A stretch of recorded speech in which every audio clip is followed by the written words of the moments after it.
Bonjour à tous et bienvenue sur la tribune Coruscant pour cette nouvelle vidéo à propos du jeu Star Wars X-Wing.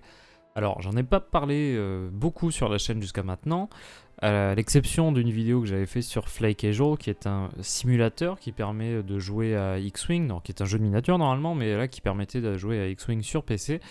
Mais c'est le jeu de miniature Star Wars que je préfère, c'est vraiment...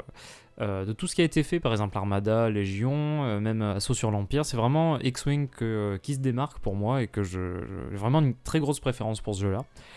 Et au vu des dernières nouvelles qu'on a vues précédemment, là sur la prochaine vague du jeu, je me suis dit que ce serait pas mal d'enfin en parler, puisque j'ai pas mal envie de parler de ce jeu, puisqu'il me plaît beaucoup. Voilà, l'occasion de faire une vidéo sur ce sujet-là. D'ailleurs, le truc, c'est que sur cette nouvelle vague, nous avons 3 packs, avec un pack Alliance Rebelle, un pack Empire Galactique et un pack Scum and Villainy, donc les racailles, scélérats, la pègre, etc. Et le truc qui est assez intéressant avec cette nouvelle vague, c'est que ça peut être un point d'entrée assez sympathique pour des gens qui ne connaîtraient pas ou qui n'ont jamais joué à X-Wing, puisqu'il vous suffirait de prendre la boîte de base avec justement un X-Wing et de TIE Fighter, ça c'est la base du jeu, et de compléter avec le pack impérial, le pack rebelle et le pack scum si vous voulez. Et là vous avez déjà en fait de quoi faire des parties assez intéressantes et ces packs là pour les gens qui comme moi ont déjà tout le reste de X-Wing, tous les packs d'extension, ça ne fera que compléter, enrichir la collection et les possibilités du jeu. Donc, j'essaierai quand même d'être un minimum explicatif sur pas mal de choses pour ceux qui ne connaîtraient pas vraiment. Si vous avez des questions sur le jeu dans sa globalité, au-delà de ce qui est présenté dans cette vidéo-là, n'hésitez pas à laisser vos questions dans les commentaires. Je m'empresserai d'y répondre le plus précisément possible. Voilà, si jamais vous avez des questions, n'hésitez pas. Donc pour ce qui est de cette prochaine vague, alors qui est censée sortir le 26 mars, donc ça arrivera à la fin du mois prochain en France également, normalement. Nous avons donc, comme je disais, 3 différents packs, un pack rebelle, un pack impérial et un pack scum. Donc pour ce qui est du pack rebelle, on a le pack de la cellule Phoenix, donc tout droit tiré de Star Wars Rebels, ce qui est le cas aussi du pack impérial, puisqu'on a le pack de l'Académie Sky Strike. Alors pour ce qui est des scélérats, on a un pack avec 3 vaisseaux également. Mais ça, c'est une... alors, vous voyez le symbole mandalorien, ce qui a été retenu pour cette faction-là, mais c'est plutôt dans le sens large, en fait, la pègre, les pirates, et voilà, tout ce genre de personnes très recommandables.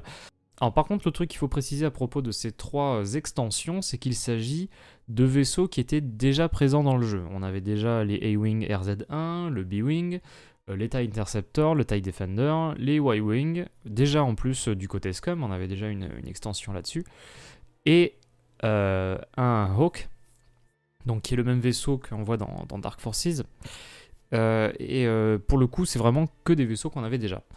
Mais ce sont des coloris qui ne sont jamais sortis officiellement, donc c'est assez sympa justement de retrouver des nouveautés de ce côté-là tout de même, puisqu'on a des A-Wing verts.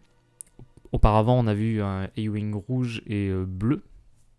Aussi, on a du coup le B-Wing qu'on voit dans Star Wars Rebels. Ainsi que, voilà, pareil, Star Wars Rebels pour les TIE Interceptor, le TIE Defender avec les marques jaunes. Et on a une version noire, justement, de ces vaisseaux-là, donc les 2 Y-Wing et le HWK, qui est d'ailleurs issu, le look est issu du comics Kanan The Last Padawan. Donc sans plus tarder, on va se concentrer sur le pack rebelle. Donc comme je disais, il y a 2 A-Wing, un B-Wing, et avec des skins qui ressemblent du coup à ce qu'on voit dans la série Rebels. Et si on regarde bien d'ailleurs, on voit Wedge Antilles comme pilote, Hera Syndulla et Sabine Wren. Donc là, 3 personnages issus directement justement de la série, qu'on voit dans la série Star Wars Rebels. Et ce qui est assez intéressant, c'est qu'on va avoir droit à Hera Syndulla, alors non pas sur le B-Wing, pas uniquement, on l'a aussi sur le A-Wing, comme nous le montre du coup la carte qui nous est présentée, la première ici. Hera Syndulla donc sur un A-Wing RZ1. Il faut noter d'ailleurs que ici on a un chiffre orange qui représente l'initiative, et c'est un chiffre assez important puisque dans le jeu c'est celui qui va déterminer l'ordre de déplacement. du plus faible au plus élevé, et l'ordre d'attaque du plus élevé au plus faible. Et c'est la première pilote à avoir justement une initiative de 6 sur un A-Wing de l'Alliance Rebelle. Donc c'est une nouveauté assez importante. Et sa capacité de pilote, donc ici, est très dans l'esprit de la faction de l'Alliance Rebelle, puisque là, lorsqu'un vaisseau allié à portée 1 ou 2 défend ou justement attaque, on peut transférer un jeton, alors que ce soit concentration, évasion ou verrouillage, vers ce vaisseau-là. Donc on se refile des jetons pour aider lors de la défense et lors de l'attaque, c'est quand même assez intéressant. Et on voit bien justement, ça recoupe avec le rôle de Phoenix Leader, occupé par Hera Syndulla. Elle aide justement les chasseurs qui sont avec elle. Et le Vectored Thrusters, donc là, ça c'est une capacité qui est en lien avec le RZ1, en fait c'est le vaisseau A-Wing qui a cette capacité-là, et qui reste la même du coup, puisque là on peut faire une action de boost rouge après avoir fait une action auparavant, qui est toujours assez intéressante aussi.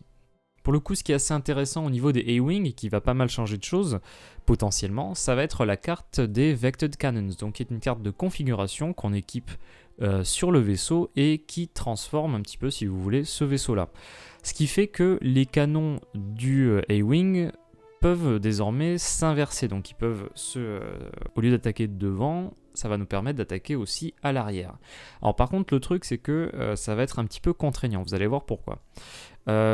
En fait, là, ce qu'on nous dit sur cette carte, c'est qu'on gagne justement un indicateur de tourelle, parce que là, en fait, on va avoir une sorte de jeton qui est placé sur le socle du vaisseau pour indiquer où le vaisseau va pouvoir tirer, et on remplace justement l'attaque principale d'arc avant par une tourelle. Par contre, le truc, c'est que sur le A-Wing en lui-même, si vous regardez la carte de Hera Syndulla, on n'a pas d'action qui permet de retourner en fait l'arc, puisque de base, le vaisseau n'a pas de tourelle, donc il n'y a pas besoin de cette action-là sur la carte de base. C'est pour ça qu'ici, on a la modification de Vectored Thrusters, on le remplace par Vectored Cannons.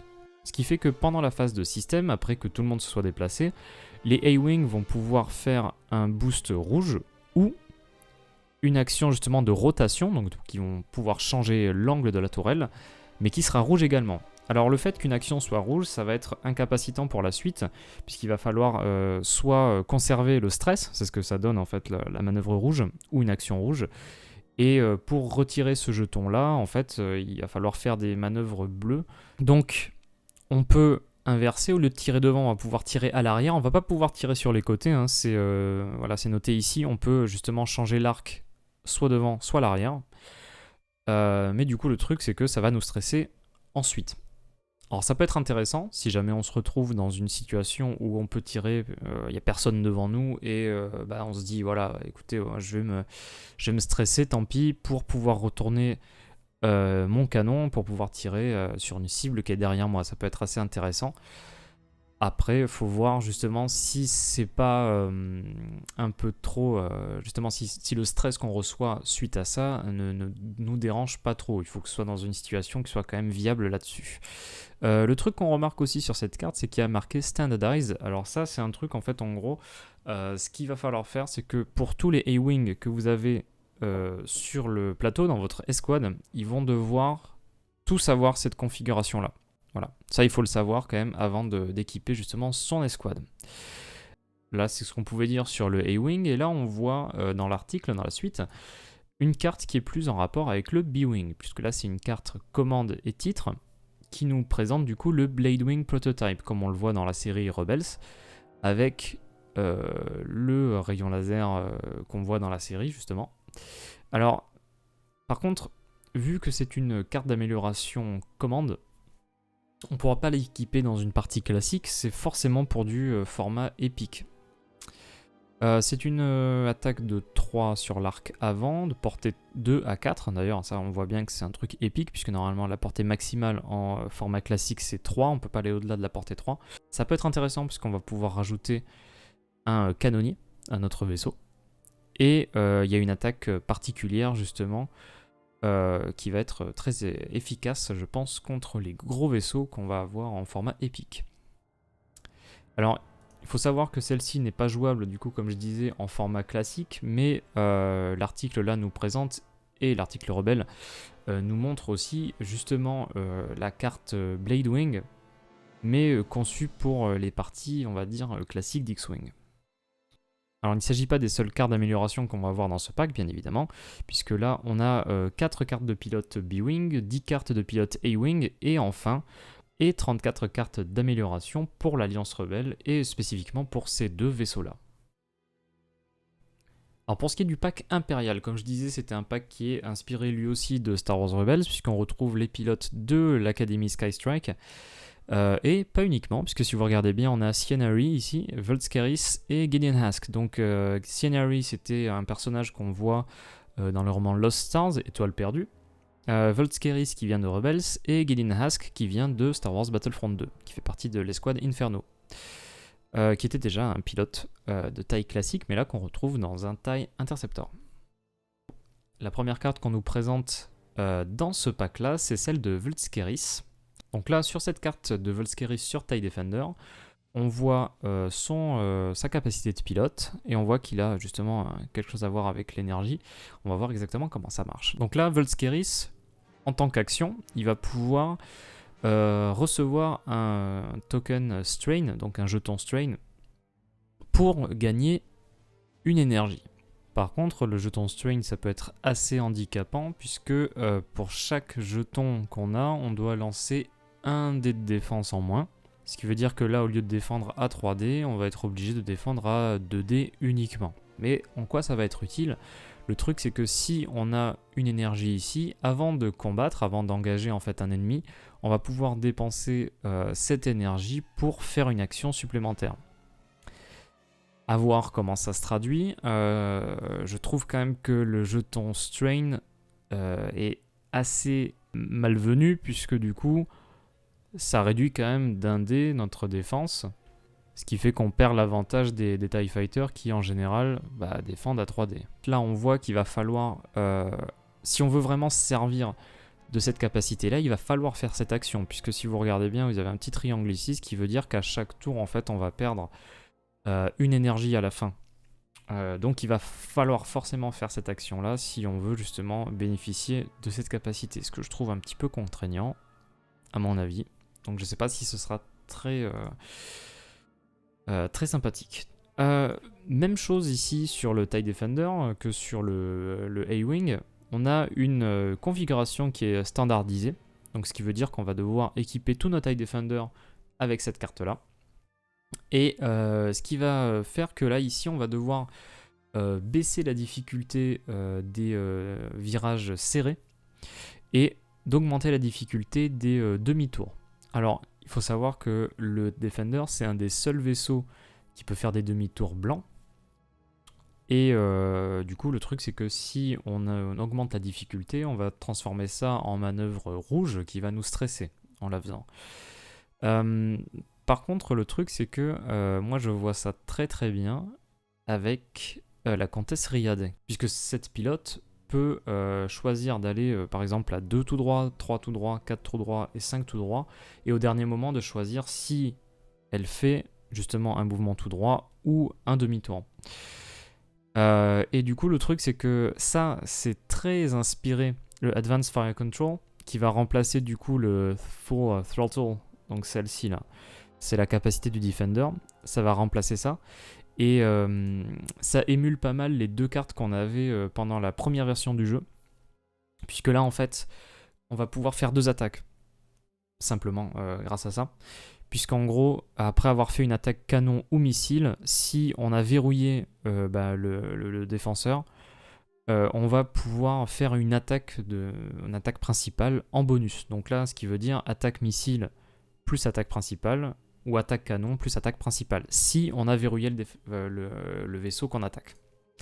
Alors que là, c'était juste, on gagne un jeton d'évasion après avoir fait une manœuvre 3 à 5 complètement. Donc là, soit on va avoir la double attaque, alors il me semble que c'était le titre taille D, si je ne me trompe pas. Et alors, sur la précédente version de X-Wing, la version 1, et ici, c'était le titre taille X7, donc le TIE Defender expérimental en fait, qui donnait justement un jeton évasion. À voir, je pense que ça, ce serait sympa. J'aimerais bien le tester justement sur une pilote comme Riyad. Je pense que ça peut être pas mal. Alors, on reste dans la modification justement des capacités de vaisseau, puisque là, avec Sensitive Controls, on va remplacer du coup Auto Thrusters, qui est la capacité de base, si je me souviens bien, des TIE Interceptor. Et au lieu justement on va remplacer cette capacité-là par Sensitive Controls, et de la même façon que le A-Wing va pouvoir utiliser la System Phase pour faire des actions, là on va pouvoir, pendant la phase de système, faire un tonneau ou un boost, mais par contre qui va stresser aussi. À voir donc justement comment ça peut être utilisé, mais sachant que l'Interceptor est un vaisseau assez habile, ça peut être intéressant justement de pouvoir faire une action après que tout le monde soit déplacé, puisque normalement un vaisseau qui veut faire un boost ou un tonneau, il va le faire forcément après son déplacement à lui. Donc là, on peut voir tout le monde se déplacer, puis après se dire, bon bah tiens, là je vais me placer là. Ça peut être intéressant. Franchement, ça peut être intéressant. Alors, pour ce qui est du pack des scums, donc des renégats et tout ça, là, les pirates, pégreux, tout ça. Donc là, on a une nouvelle carte, Cutthroat. Alors, ce qui se passe avec cette carte-là, c'est si un vaisseau allié à portée 0 ou 3 est détruit, si ce vaisseau est un vaisseau limité, donc ce qui veut dire que c'est un pilote unique, ou a l'upgrade Cutthroat, donc celle-ci, on peut enlever donc un des marqueurs orange ou rouge, donc ça peut être du strain, ça peut être du stress, ça peut être pas mal de choses, hein, ionisation, ou alors soit on perd ce jeton-là, soit on récupère une énergie qui ne peut pas se restaurer toute seule sur la carte du vaisseau ou une des cartes d'amélioration équipées. Alors je préfère le dire tout de suite, le genre d'action avec si un vaisseau est détruit, machin, c'est pas un truc que je trouve génial. À voir comment ça marche, franchement avec le reste, et surtout quand on voit ce qu'il y a de présent dans le pack Scum, il y a de quoi faire des trucs assez affreux pour se favoriser soi-même lors des parties qu'on va jouer avec la faction Scum. Donc à voir comment ça marche, même si je suis pas un grand fan de ce genre de principe. Donc on a un nouveau talent ici qui est le Tirfon Belly Run, qui est équipable uniquement sur un Y-Wing. Donc cette carte là va nous permettre de faire des attaques spéciales même à portée 0 des astéroïdes. Alors portée 0 ça veut dire qu'on est dessus, on a atterri sur un astéroïde et on peut quand même faire des attaques spéciales. Et lorsqu'on défend, si justement on est sur un obstacle, les dés d'attaque ne peuvent pas être relancés, ce qui peut être très intéressant. Franchement, avec un build qui permet justement de naviguer sans trop de soucis sur les astéroïdes, ça pourrait être vraiment très intéressant. Alors on nous présente un exemple de pilote qui sera dans le pack, qui est Padric, qui est avec le titre Napkin Bomber, donc qui est en rapport avec les événements du roman Bloodline, c'est assez sympa d'ailleurs. Donc la capacité de Padric, ça va être justement que lorsqu'un objet allié, alors ça peut être une bombe, ça peut être diverses choses, qu'on a verrouillé, explose. Donc tous les ennemis à portée 0, 1 de cet objet reçoivent un jeton strain, donc il les empêche d'utiliser un dé d'attaque. Ce qui peut être pas mal, ça peut être intéressant. Et enfin, la dernière carte de pilote qu'on nous présente ici dans cet article, ça va être celle de Kanan Jarrus, donc à bord du HWK 290. Et sa capacité, ça va être donc que lorsqu'un vaisseau qui est dans votre arc de tourelle défend, alors lorsque vous ou un vaisseau qui est dans votre arc de tourelle défend, on peut dépenser un jeton force. Ça, c'est un truc qui est unique aux utilisateurs de la force. Alors si on dépense ce jeton, qu'est-ce qui se passe ? Eh bien l'attaquant, celui qui s'attaque justement au vaisseau allié, va lancer un dé d'attaque en moins. Alors ça va être sympathique, je pense, ce genre de truc, puisqu'on va devoir choisir. Ça peut s'appliquer à soi-même, soit à un autre vaisseau qui est dans notre arc de tir. Va falloir faire des choix difficiles, je pense, avec ce genre de carte. Est-ce que je me préserve moi ou est-ce que je préserve un allié ? Va falloir choisir. Donc voilà, c'est à peu près tout ce qu'on pouvait dire sur ce que nous dévoilait ce premier article à propos de la prochaine vague de X-Wing miniature. Alors c'est 3 packs qui m'intéressent beaucoup. Alors de toute façon, moi je prends toutes les extensions, il n'y a pas de problème. Mais c'est un pack qui m'intéresse beaucoup au vu de ce que ça présente. Et justement, on a aussi pas mal d'informations qui se sont dévoilées via les articles qui sont parus récemment et dont on parlera au gré de prochaines vidéos que je vous ferai sur la chaîne. Donc j'espère que cette vidéo sur X-Wing Miniature vous aura plu. En tout cas, je vous invite, si vous ne connaissez pas le jeu, à le découvrir. N'hésitez pas à me poser toutes les questions que vous avez sur le jeu ou justement sur les prochaines extensions dans les commentaires. N'hésitez pas à dire ce que vous avez pensé d'ailleurs aussi de cette nouvelle vidéo, de cette nouvelle vague, de ce que nous réserve le futur de X-Wing. N'hésitez pas à laisser un j'aime si la vidéo vous a plu. Abonnez-vous également si vous ne voulez pas rater les prochaines vidéos de la tribune de Coruscant. A bientôt et que la force soit avec vous.